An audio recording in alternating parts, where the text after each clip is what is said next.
Okay, good afternoon all. I welcome you all in the series of Polity for UPSC and HCS prelims. So, हमने अभी तक जो है वो council acts किए थे, तो आज हम करने वाले हैं इंडियन काउंसिल एक्ट 1909, ठीक है, जिसको हमने क्या बोला, मॉर्ले मिंटो रिफॉर्म्स। रिफॉर्म का मतलब क्या है कि कोई एक्ट से जो चीजें पहले आई थी उनमें कुछ सुधार किया गया है ना, उनके अकॉर्डिंग सुधार किया गया। तो मॉर्ले मिंटो जो हमारे सेक्रेटरी ऑफ स्टेट थे उस टाइम के, और जो हमारे जो है वो वाइस राय थे, उनके नाम पे इसका रिफॉर्म ऐसे नाम पड़ा, known as Morley Minto reforms. जो हमारे लॉर्ड मॉर्ले थे, he was the secretary of state उस टाइम पे, and lord Minto was viceroy, ठीक है, इसीलिए ये नाम पड़ा उसका। तो इसके बेसिकली फीचर क्या थे, देखो सबसे बड़ा फीचर तो क्या था कि एक होता था वाइस रॉय, उसकी जो काउंसिल होती थी, है ना, उसका साइज जो है, लेजिस्लेटिव काउंसिल जिसको बोला जाता था, जो बेसिकली लॉ मेकिंग का काम करती थी, उसके साइज को बढ़ाया गया, ठीक है, कहां पर, बेसिकली सेंट्रल लेवल पर भी और प्रोविंसेस के लेवल पर भी, ठीक है, साइज बढ़ा के। देखो सेंट्रल गवर्नमेंट में तो यूनिफॉर्मली कितना किया गया कि 16 मेंबर थे, उसको बढ़ा करके कितना कर दिया गया, 60 मेंबर्स कर दिए गए सेंट्रल लेवल पर, है ना। प्रोविंसेस में सबका अलग अलग सिस्टम था, तो हमें वो किस प्रोविंस में बढ़ा करके कितने किए वो याद करने की जरूरत नहीं है, वो यूनिफॉर्मिटी नहीं थी उस पैटर्न में। तो सेंट्रल बेसिकली जो है लेजिस्लेटिव काउंसिल के मेंबर्स बढ़ा करके 16 से 60 किए गए। अब देखो इन काउंसिल में दो तरह के मेंबर्स होते थे, कुछ होते थे ऑफिशियल मेंबर्स और कुछ होते थे नॉन ऑफिशियल मेंबर्स, ठीक है।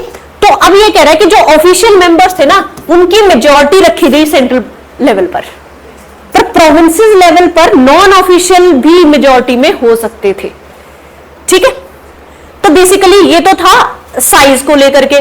फिर दूसरा क्या था, दूसरा रिफॉर्म क्या किया गया कि जब बजट पेश हो रहा होता था, बजट आ रहा होता था, उस पर सप्लीमेंट्री क्वेश्चंस पूछे जा सकते थे अब, ठीक है।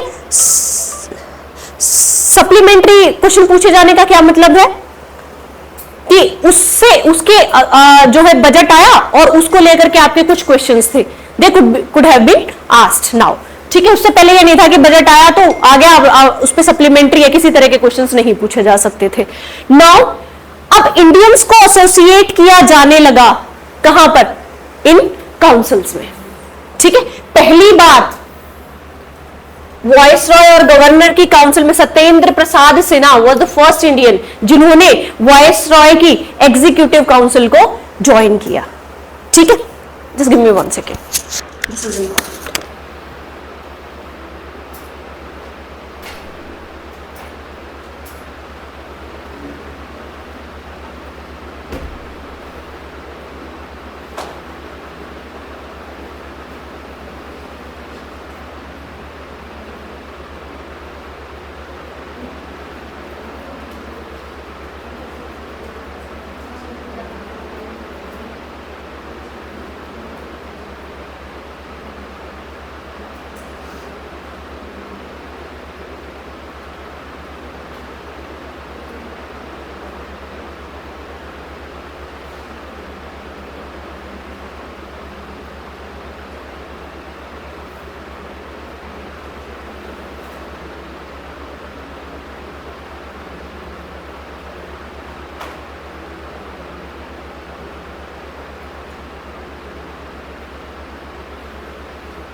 ओके,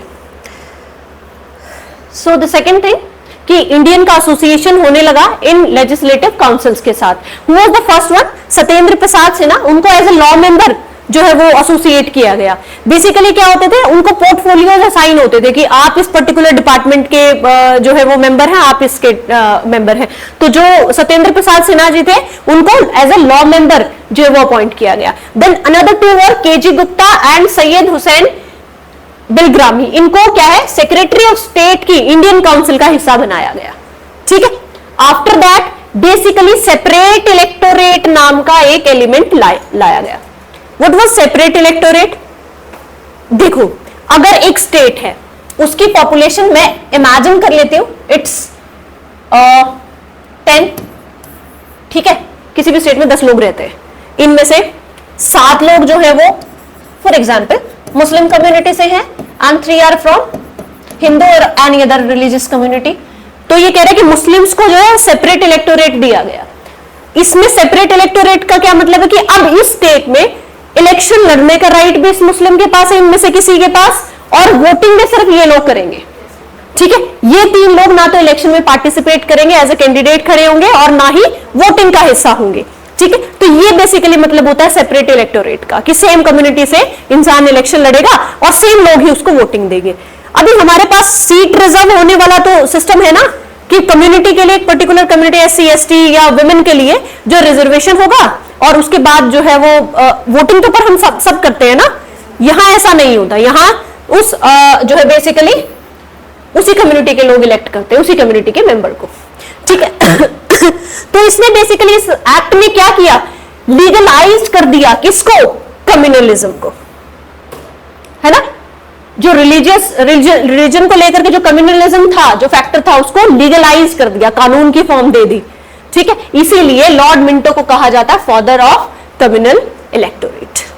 ठीक है, तो बेसिकली ये इसके कुछ जो है वो एलिमेंट्स थे.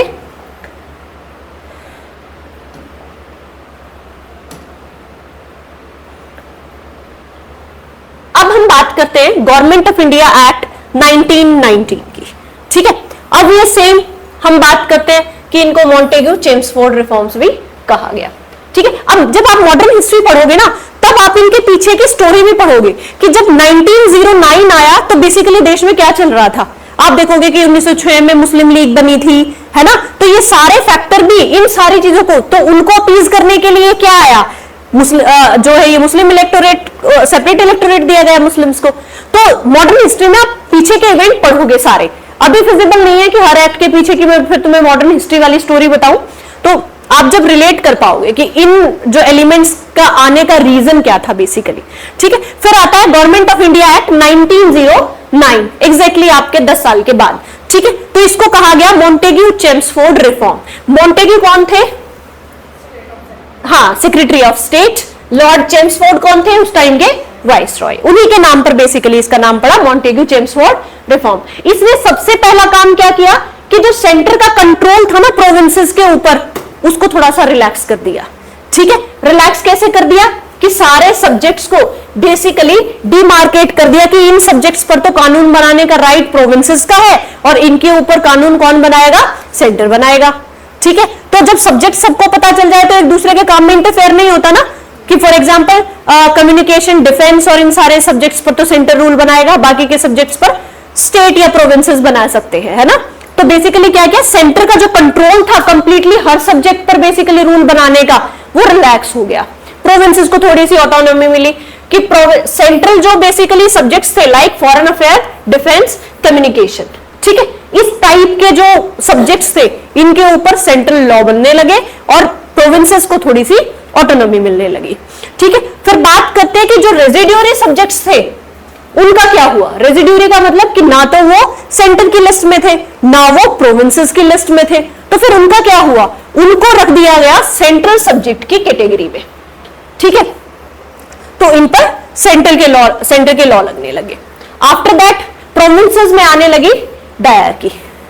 नया सिस्टम इंट्रोड्यूस किया, डायरकी एट प्रोविंसेस. अभी देखना आगे ध्यान से इस बात को देखना कि डायरकी कब प्रोविंसेस में आई, कब आपकी बेसिकली सेंटर में आई, कब अबॉलिश हुई. डायरकी का क्या मतलब होता है?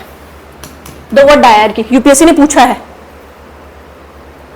ये बेसिकली गवर्नमेंट बाय टू, इसको बोलता है डायरकी, गवर्नमेंट बाय टू, दो लोगों के द्वारा, दो अलग अलग एंटाइटीज के द्वारा सरकार चलाना। ठीक है, दो तरीकों से सरकार चलाना ऐसा कहा जा सकता है। ठीक है, तो कैसे आई डायरकी? दो तरह के सब्जेक्ट्स की कैटेगरी में डिवाइड किया गया। The first one was transferred subjects. Transferred subject को कौन एडमिनिस्टर करता था प्रोविंसेस में? गवर्नर। ये तो पता हो रहा प्रोविंसेस क्या थे, जो आज के टाइम की स्टेट्स हैं उनको प्रोविंस बोलते थे पहले टाइम पे, है ना। तो प्रोविंसेस में बेसिकली क्या होने लगा, डायरकी का इंट्रोड्यूस किया 1919 में, और ट्रांसफर्ड सब्जेक्ट की कैटेगरी बनाई गई। उसमें गवर्नर के द्वारा जो है वो ये कैटेगरी एडमिनिस्टर होती थी with the aid of ministers, जो कि रिस्पॉन्सिबल होते थे लेजिस्लेटिव काउंसिल को। जैसे हमारे में भी है ना कि सारे वो मेंबर्स किसको रिस्पॉन्सिबल है कलेक्टिवली? लोकसभा को, है ना, कि उनको लोकसभा को आंसर करना है। अगर लोकसभा ने कॉन्फिडेंस जो है उनमें से निकाल लिया अपना कि हम नो कॉन्फिडेंस मोशन ले आए, तो उन सबको रिजाइन करना पड़ेगा, है ना। तो ऐसे ही ट्रांसफर्ड सब्जेक्ट वो सब्जेक्ट थे जिन पे गवर्नर जिनको एडमिनिस्टर करता था, किसकी हेल्प से? With the aid of ministers, और ये रिस्पॉन्सिबल होते थे उनकी लेजिस्लेटिव काउंसिल को। दूसरे टाइप के सब्जेक्ट थे रिजर्व सब्जेक्ट। अब इनको कौन करता था? सेम है, गवर्नर ही करते थे, पर अपनी एग्जीक्यूटिव काउंसिल की मदद से, मिनिस्टर्स की मदद से नहीं, एग्जीक्यूटिव काउंसिल की मदद से, और रिस्पॉन्सिबल नहीं थे लेजिस्लेटिव काउंसिल को। ठीक है, दोनों में इसी को बोलते हैं डायरकी। ठीक है, कि दो तरह से गवर्नमेंट हो रही है। दो तरह से कैसे? कि एक तरफ तो ट्रांसफर सब्जेक्ट्स है, एक तरफ आपके बेसिकली रिजर्व सब्जेक्ट है। एक और जो नई चीज लेकर के आए कि 8 में से 3 members of viceroy executive council were Indian. ठीक है, जिनको डिफरेंट डिफरेंट नाम दिए गए, लॉ का डिपार्टमेंट दिए गए, लॉ, एजुकेशन या फिर हेल्थ, इस टाइप के डिपार्टमेंट्स दिए गए। ठीक है,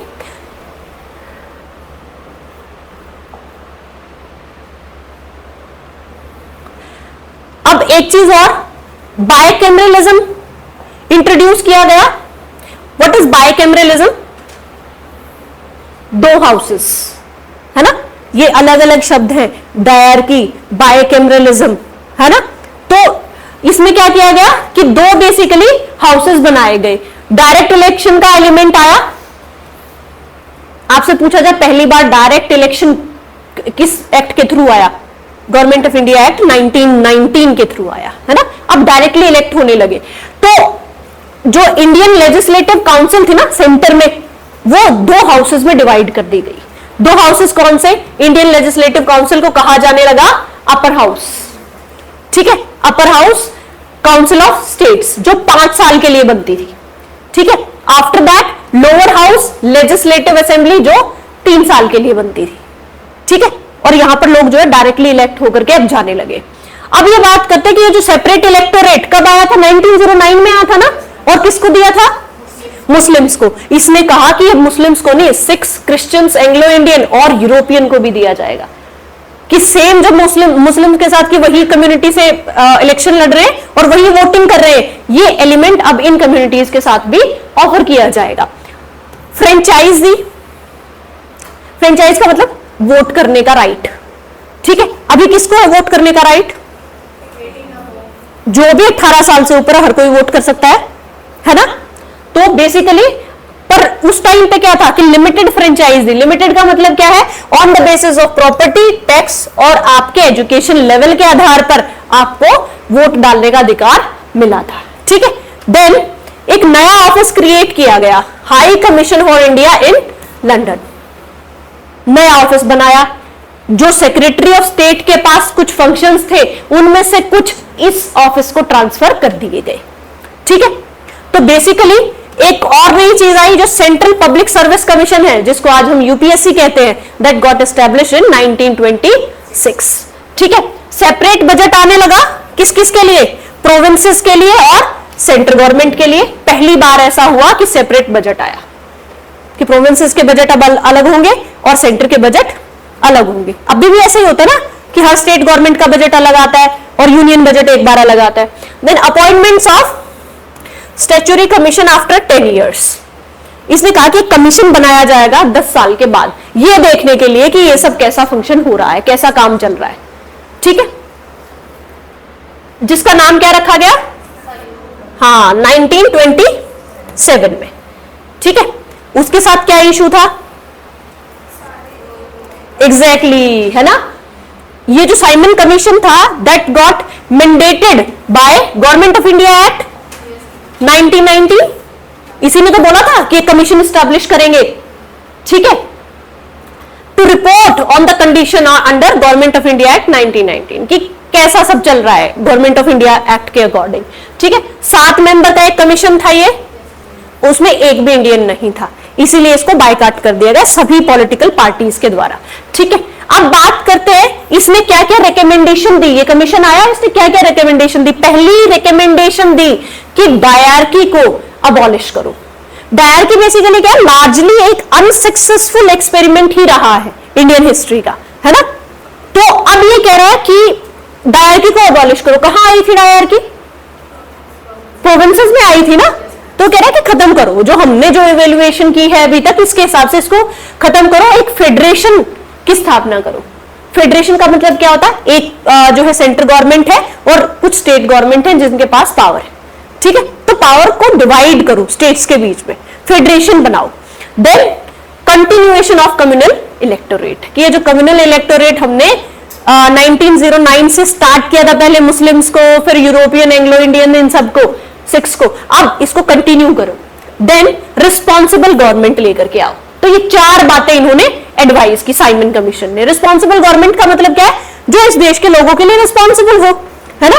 देन रिकमेंडेशन जो इस कमेटी की थी गवर्नमेंट ऑफ इंडिया एक्ट 1935 में एक्सेप्ट कर ली गई। जो आपको पता है ना, फेडरेशन तो बेसिकली ऑल्दो वो एग्जिस्टेंस में नहीं आया, that is a different thing, क्योंकि उसकी कंडीशन ऐसी थी कि अगर फेडरेशन बनाओगे तो आपको ये दो शर्तें जो है ये फॉलो करनी पड़ेंगी। वो शर्तें कभी फॉलो हुई नहीं, तो फेडरेशन 1935 से आया नहीं, है ना। तो यूनियन तो हुआ ना, बाद में हमने यूनियन नाम दिया और उसको फेडरेशन का एलिमेंट हमने कंसीडर किया। चलो अब हम बात करते हैं गवर्नमेंट ऑफ इंडिया एक्ट 1935 की। अब ये कहता है कि गवर्नमेंट ऑफ इंडिया जो 1935 था ना, that was based on white paper on Indian constitution, जो कि ब्रिटिश गवर्नमेंट ने प्रिपेयर किया था। व्हाइट पेपर क्या होता है, अ वेरी इंपॉर्टेंट डॉक्यूमेंट। तो ब्रिटिश गवर्नमेंट ने एक बहुत ही इंपॉर्टेंट डॉक्यूमेंट इंडियन कॉन्स्टिट्यूशन के लिए प्रिपेयर किया और उसी के बेसिस पे गवर्नमेंट ऑफ इंडिया एक्ट 1935 आया, ठीक है। तो ये बेसिकली 1935 का जो एक्ट आया था, इससे पहले क्या हो रहा था कंट्री में, राउंड टेबल कॉन्फ्रेंसेस चल रही थी। 3 कॉन्फ्रेंसेस हुई थी टोटल। पहली में तो किसी ने पार्टिसिपेट नहीं किया था, है ना, तो सेकंड में प्रिंसली स्टेट्स और ये सब हुए। थर्ड में पार्टिसिपेट किया गांधी जी ने, तो कुछ बातों को लेकर के उनमें एग्रीमेंट हुआ, वो मॉडर्न हिस्ट्री की स्टोरी है, आप पढ़ोगे उनको, ठीक है। तो बेसिकली बैकग्राउंड में जब ये राउंड टेबल कॉन्फ्रेंसेस चल रही थी आपस में, क्यों, क्योंकि ब्रिटिश गवर्नमेंट क्या करना चाह रही थी, तो ठीक है एक बीच से का मेजर लेकर के चलना चाह रही थी और यहां पर एक कॉन्स्टिट्यूशन लेकर के आना चाहती थी। तो उसके बाद ये गवर्नमेंट ऑफ इंडिया एक्ट 1935 आया। अब ये कह रहा है कि बेसिकली इस एक्ट में इसका क्रिटिसिज्म क्यों हुआ, क्यों बेसिकली इस एक्ट को ज्यादा सा अच्छा नहीं माना गया, क्योंकि ये कंप्लीट इंडिपेंडेंस नहीं प्रोवाइड कर रहा था इंडिया को, और Indian leaders were very much clear कि अब हमें कंप्लीट इंडिपेंडेंस से नीचे कुछ नहीं चाहिए, है ना। तो इसीलिए इसको ज्यादातर क्रिटिसाइज किया गया। अब ये कह रहा है कि जो 1935 का एक्ट था ना, ज्यादा जो मेजरली इसके 4 प्रोविजंस थे। जो 4 प्रोविजंस कौन से, कुछ तो वही होंगे जो साइमन कमीशन ने सजेस्ट किए थे, है ना। तो पहला तो फेडरेशन, ठीक है। दूसरा कि प्रोविंसेस को थोड़ी ऑटोनॉमी दी जाए, इनको फ्रीडम दी जाए, वो अपने हिसाब से लॉ मेकिंग करें। देन थर्ड वन इज कि डायरकी को अबॉलिश करना है प्रोविंसेस से, ये तो बोला था। अब ये डायरकी को कहां ले आए, सेंटर पर, ठीक है। देन कुछ सेफगार्ड दिए गए सेंट्रल एंड प्रोविंशियल एग्जीक्यूटिव को, ठीक है। तो ये बेसिकली 4 मेजर प्रोविजंस थे। तो आपको ये याद रखना है कि डायरकी किससे आई, किससे अबॉलिश हुई, किससे सेंटर में आई, किससे प्रोविंसेस में आई, ठीक है। Then legal safeguard against misbehaviour of Indian minister and legislators, ठीक है। लीगल सेफगार्ड्स दिए गए, लीगल का मतलब लॉ के अकॉर्डिंग कुछ सेफगार्ड प्रोवाइड किए गए। दूसरा क्या था, कोई प्रियम्बल नहीं था इस एक्ट का, है ना, कोई इंट्रोडक्टरी, कोई कुछ प्रियम्बल जैसी कोई चीज नहीं थी। आज भी हमारे कॉन्स्टिट्यूशन में है ना प्रियम्बल, तो preamble means the ID card of constitution, है ना। तो पर इसमें मिसिंग था preamble,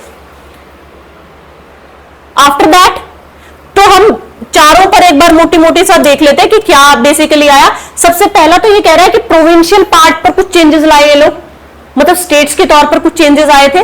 the first one was provinces को ऑटोनॉमी दी गई, ठीक है, जो जितने भी डिपार्टमेंट्स थे वो कंट्रोल किए गए इलेक्टेड मेंबर्स के द्वारा, ठीक है। After that for the first time provinces को सेपरेट लीगल एंटाइटी के तौर पर देखा जाने लगा, नहीं तो वो देवर द पार्ट ऑफ सेंटर है ना, तो अलग से कोई आइडेंटिटी नहीं थी उनकी, सेंटर का ही पार्ट था, पर अब उनको थोड़ा सा ऑटोनॉमी दी गई, उनको अलग से देखा जाने लग गया।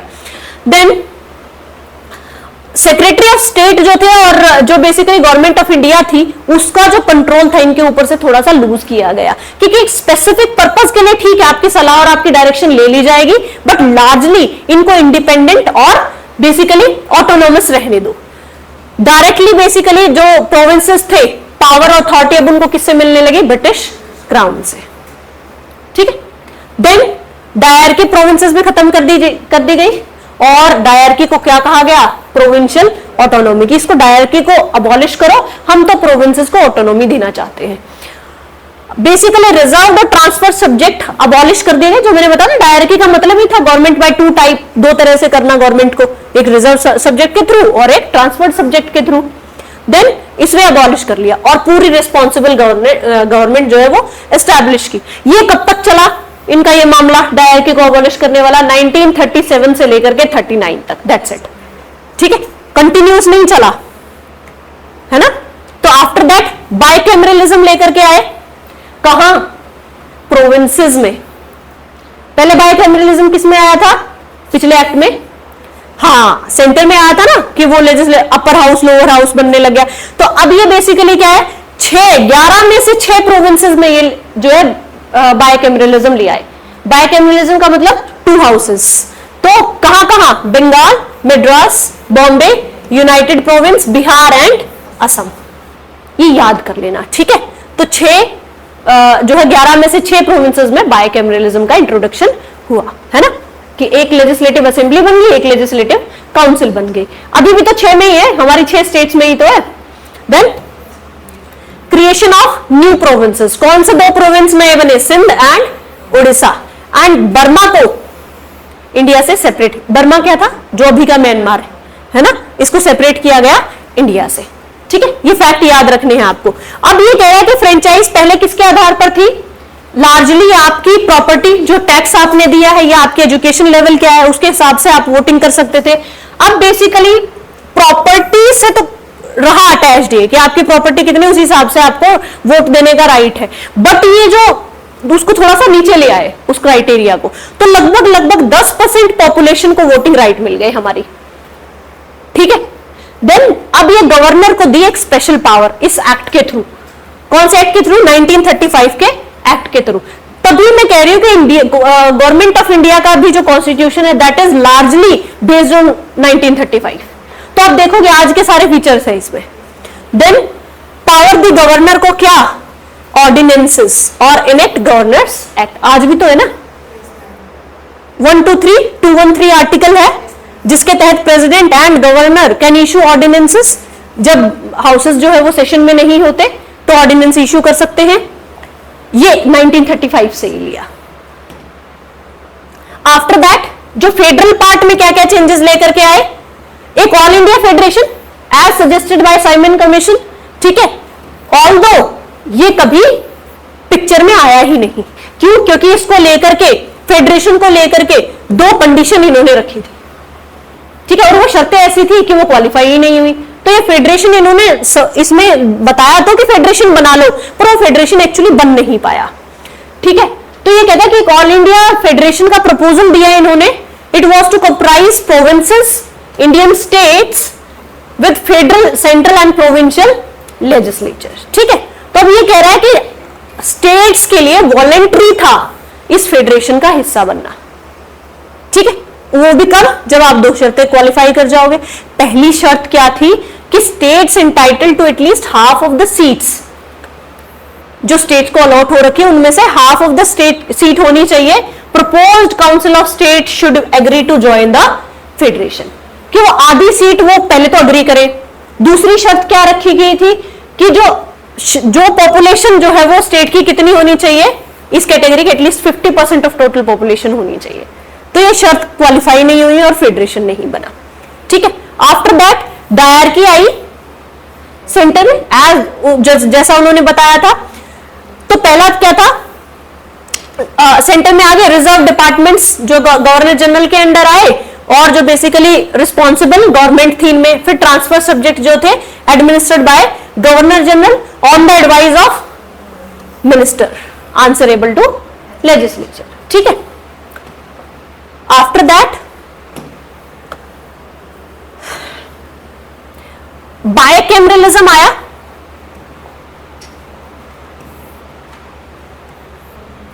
है ना, जिसको क्या कहा, council of states and the federal assembly का नाम दिया गया।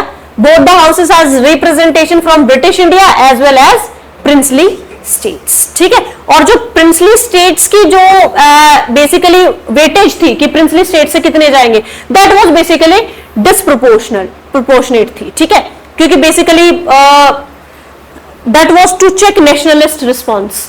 तो उस वक्त के जो फ्रीडम फाइटर्स थे उनके रिस्पॉन्स को चेक करने के लिए, ज्यादातर चेक में रखने के लिए, तो इनको डिस्प्रोपोर्शनली ज्यादा वेटेज दी गई प्रिंसली स्टेट्स को, क्योंकि they were all in control with British, है ना। तो इसलिए अदर फेडरल इंस्टीट्यूशंस जैसे इन्होंने एस्टेब्लिश करे, the first one is federal bank and the federal court.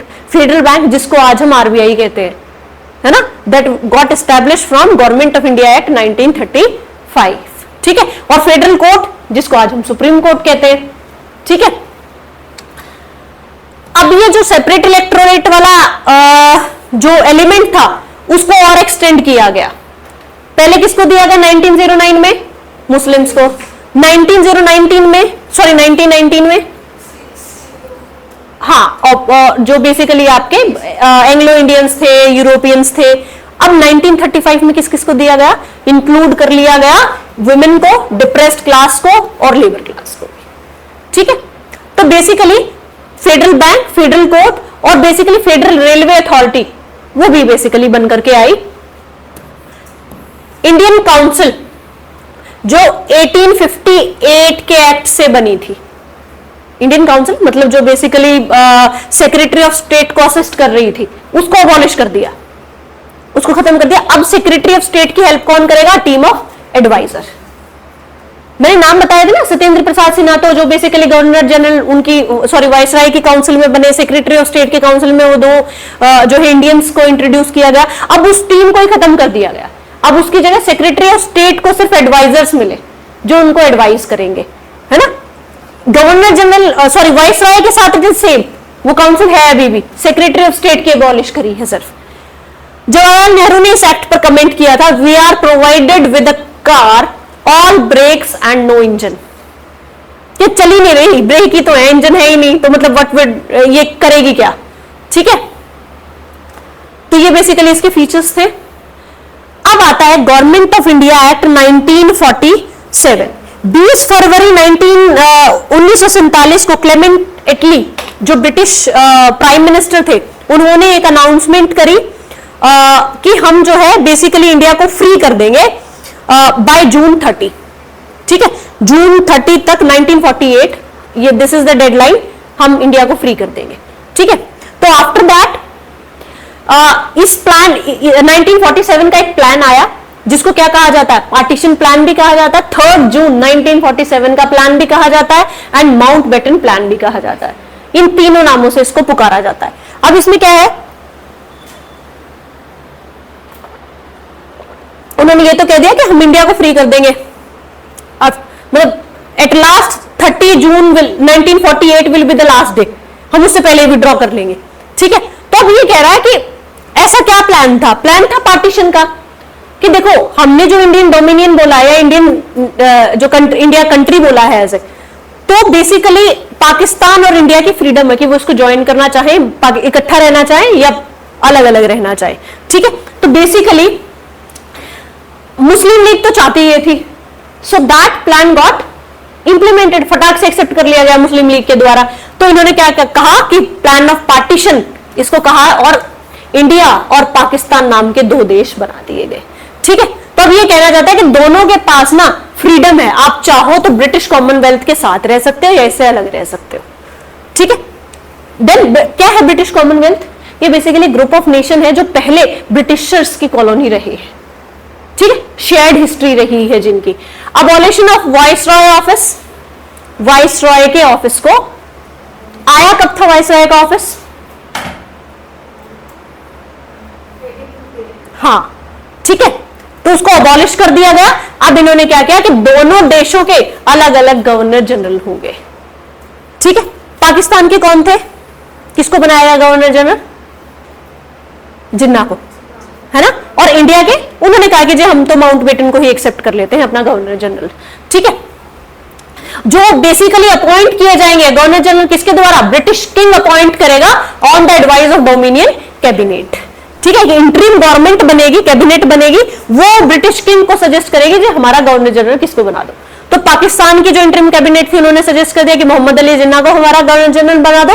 हमने कहा कि माउंटबेटन ही हमारे गवर्नर जनरल रहेंगे, ठीक है। Then empowerment of constituent assemblies, इन्होंने कहा कि दोनों अगर मिलकर के इकट्ठा कॉन्स्टिट्यूशन बनाना चाहे वो भी पॉसिबल है, दोनों अपने लिए अलग अलग कॉन्स्टिट्यूशन बनाना चाहे तो वो भी बना सकते हैं, ठीक है। और बेसिकली उन कॉन्स्टिट्यूएंट असेंबलीज के पास अथॉरिटी होगी किसी भी एक्ट को रिपील करने की, इंक्लूडिंग दैट एक्ट ऑफ 1947, ठीक है, उसको रिपील किया जा सकता है। देन इनकी अथॉरिटी कहां तक होगी? Constituent assemblies of both dominion could legislate for their territories until new constitution were enforced. जब तक कि नया संविधान नहीं आ सकता, ये दोनों आ जाता, ये दोनों कॉन्स्टिट्यूएंट असेंबलीज अपनी अपनी टेरिटरी में लॉ मेकिंग कर सकती है, ठीक है। Then 1947 15 August required dominion legislature approval to apply, ठीक है, तो ये भी अप्लाई कर सकते हैं। और ये कह रहा है कि बेसिकली आपके पास पाबंदी नहीं है, जब तक आपका कॉन्स्टिट्यूशन नहीं बन जाता तब तक आप खुद को गवर्न कर सकते हो अकॉर्डिंग टू 1935 एक्ट, ठीक है, 1935 के एक्ट के हिसाब से आप खुद को गवर्न कर सकते हो। देन सेक्रेटरी ऑफ स्टेट का ऑफिस भी अबॉलिश कर दिया गया। दूसरा कौन सा ऑफिस अबॉलिश किया था? वाइसरॉय का। सेक्रेटरी ऑफ स्टेट को भी अबॉलिश कर दिया गया। अब इसके फंक्शन किसको दे दिए गए? Secretary of state for Commonwealth affairs, ठीक है, तो उनको दे दिए गए। अब ये कह रहा है कि British paramountcy over princely states खत्म हो चुकी है। अब प्रिंसली स्टेट्स भी अलग होना चाहे तो हो सकती हैं, अब उनके ऊपर कोई ब्रिटिश जो है वो डोमिनेंस या पैरामाउंटेसी नहीं है। तो बेसिकली क्या हुआ कि 1947 15 अगस्त को ये जो ब्रिटिश का अधिकार था प्रिंसली स्टेट्स पर वो खत्म हो गया और उनको फ्रीडम है, वो चाहे दोनों में से किसी को ज्वाइन करना चाहे इंडिया पाकिस्तान को, या खुद इंडिपेंडेंट रहना चाहे तो वो रह सकती है। अगर ये चाहे तो गवर्नमेंट ऑफ इंडिया 1935 के अकॉर्डिंग अपनी गवर्नेंस डोमिनियंस में कंटिन्यू कर सकते हैं, क्योंकि एकदम से तो रूल मेकिंग कैसे आएगी ना कि आज शाम को फ्री हुए हैं और कल सुबह नया लॉ आ जाएगा, इतना जल्दी तो नहीं आ सकता। तो पहले से कुछ अरेंजमेंट्स बनी हुई हैं, आप उन्हीं के अकॉर्डिंग गवर्नमेंट चला लो और उसके बाद अपनी असेंबली बना लेना, अपना कॉन्स्टिट्यूशन बना लेना। देन गवर्नर जनरल को वीटो पावर मिली, तो पहला मोनार्की खत्म हो गई। जैसे ब्रिटिश का राज खत्म हुआ था, उनका राज जो है वो बेसिकली उनकी पैरामाउंटेसी या उनका जो बेसिकली वीटो पावर वो सब खत्म हो गई। तो British monarchy is nowhere related. अब किसके ऊपर जिम्मेवारी है? सारी वीटो पावर किसको देके चला गया? जो हमने गवर्नर जनरल बोला था अपॉइंट करने के लिए, ठीक है। Right to veto bills request the reservation, but this power was retained by the governor general who could assent to the bills in the name of his majesty, ठीक है। पहले ये वीटो किसके पास थी? किंग के पास थी, है ना। तो अब ये किसके पास रहेगी? गवर्नर जनरल के पास रहेगी, क्योंकि उन्होंने तो अपने आप को कंप्लीटली विड्रॉ कर लिया यहां से। आफ्टर दैट इन्होंने कहा कि ये जो बेसिकली आपके गवर्नर्स है ना, इनको कॉन्स्टिट्यूशनल हेड कहा, इन्होंने नॉमिनल हेड कहा।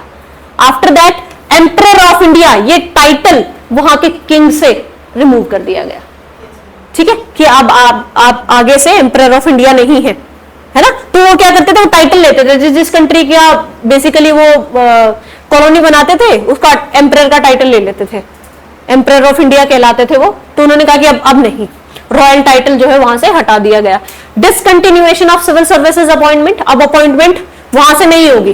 Post reservation secretary of state for India was discontinue, क्योंकि जब सेक्रेटरी ऑफ स्टेट ही नहीं है तो सिविल सर्वेंट कैसे अपॉइंट करेगा, है ना, कर दिया ना व्यवस्था अबॉलिश। अब बेसिकली 15 अगस्त 1947 से पहले के सिविल सर्वेंट्स थे वो कंटिन्यू कर लेंगे, बाकी के अपॉइंटमेंट के अरेंजमेंट ये लोग करेंगे, ठीक है। तो हमारे लॉर्ड माउंटबेटन बने first governor general of new dominion of India. The constitution assembly form 1946 became the parliament of Indian dominion. अब एकदम से तो पार्लियामेंट नहीं आ सकती, एकदम से इलेक्शन नहीं कराए जा सकते, तो एक इंटरिम गवर्नमेंट आई और एक बेसिकली कैबिनेट आई, जो बेसिकली मैंने बताया ना कि कॉन्स्टिट्यूएंट असेंबली थी, वो दो फंक्शन परफॉर्म कर रही थी, एक तो यहां की कैबिनेट का, पार्लियामेंट का, और दूसरा कॉन्स्टिट्यूशन बनाने का, ठीक है। तो उसके जो चेयरमैन होते थे तब अलग होते थे जब वो एज अ पार्लियामेंट काम कर रही होती थी, और एज अ कॉन्स्टिट्यूएंट असेंबली जब काम कर रही होती थी तो उसके प्रेसिडेंट अलग होते थे। उसके बारे में तो ये बेसिकली कैबिनेट, जो पहली कैबिनेट बनी आफ्टर इंडिपेंडेंस, ये बेसिकली उनके मिनिस्टर्स थे और ये पोर्टफोलियो वो हैंडल कर रहे थे, ठीक है। तो आपको ये याद होनी चाहिए। इंटरिम गवर्नमेंट का और मैं आपको स्क्रीनशॉट भेज दूंगी, इंटरिम गवर्नमेंट भी थी जो टिल द अरेंजमेंट यहां पर रही, और उनके भी जो बेसिकली किस मिनिस्टर को कुछ सेम मिलेंगे, कुछ डिफरेंट है थोड़े से। तो आप ये याद रख लेना कि BR अम्बेडकर जी को कौन सा डिपार्टमेंट मिला, जगजीवन राम जी को कौन सा मिला, एंड सरदार बलदेव सिंह उनको डिफेंस मिला, तो ये याद रखना, है ना।